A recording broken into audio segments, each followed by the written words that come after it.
Antarctica की सफेद खतरनाक बर्फीली जमीन पर एम्परर पेंगुइन की एक बड़ी कॉलोनी में एक छोटा थोड़ा अजीब पेंगुइन बच्चा है जिसका नाम पिम्पी है। बाकी बच्चों की तरह वह चुलबुला नहीं है।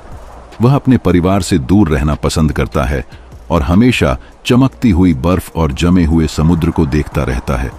उसका परिवार उसे कमजोर समझता है क्योंकि वह अक्सर ठोकर खाता है और झुंड के साथ तालमेल बिठाने में नाकाम रहता है। एक दिन एक अचानक बर्फीला तूफान आ जाता है जो पूरी कॉलोनी को हिला देता है। हवा इतनी तेज होती है कि कोई कुछ देख नहीं पाता।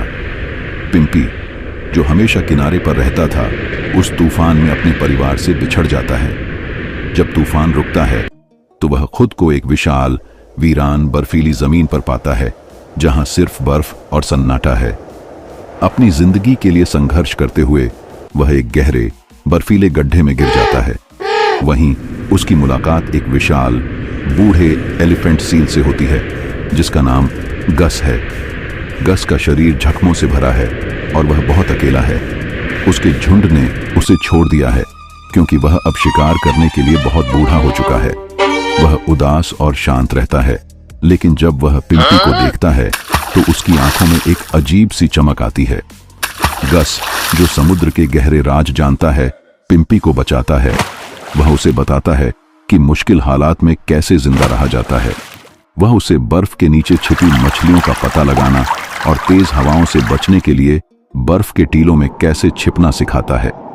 पिम्पी अपनी छोटी सी फुर्ती और बड़े कानों से गस की मदद करता है। जब भी गस बड़े शरीर की वजह से छोटी दरारों से नहीं निकल पाता, पिम्पी उन दरारों में जाकर खाना ढूंढता है। उनकी यात्रा एक सिनेमाई अनुभव है। विशाल चमकीले ग्लेशियरों के पास से गुजरने के दृश्य, बर्फ की चट्टानों के ऊपर से उतरने के शॉट्स और रात में चमकती हुई बर्फ के नीचे उनके साथ चलने के दृश्य। यह कहानी धीरे धीरे दिखाती है कि कैसे एक कमजोर पेंगुइन और एक बूढ़ा एलिफेंट सील दोस्त बन जाते हैं। कहानी का क्लाइमेक्स तब आता है जब वे बर्फीली जमीन के एक खतरनाक इलाके में पहुंचते हैं जहां कई भूखे लेपर्ड सील रहते हैं। पिम्पी अपनी फुर्ती का इस्तेमाल करके लेपर्ड सीलों का ध्यान भटकाता है, जबकि गस अपनी विशाल ताकत से पिम्पी को बचाता है। वे मिलकर एक खतरनाक दरार को पार करते हैं और अंत में पिम्पी की पुरानी कॉलोनी को ढूंढ पाते हैं। पिम्पी के परिवार वाले उसे देखकर हैरान हो जाते हैं क्योंकि वे उसे खोया हुआ मान चुके थे। वह छोटा डरा हुआ पेंगुइन नहीं है, बल्कि एक बहादुर और समझदार पेंगुइन बन चुका है। गस दूर से उसे देखता है और एक गहरी सांस लेता है। वह पिम्पी से बिना कुछ कहे अलविदा कहता है और बर्फीले समुद्र के गहरे पानी में वापस चला जाता है। पिम्पी अपने परिवार के साथ मिलकर एक नई जिंदगी शुरू करता है, लेकिन वह गस की दोस्ती और उसकी सीख को कभी नहीं भूलता।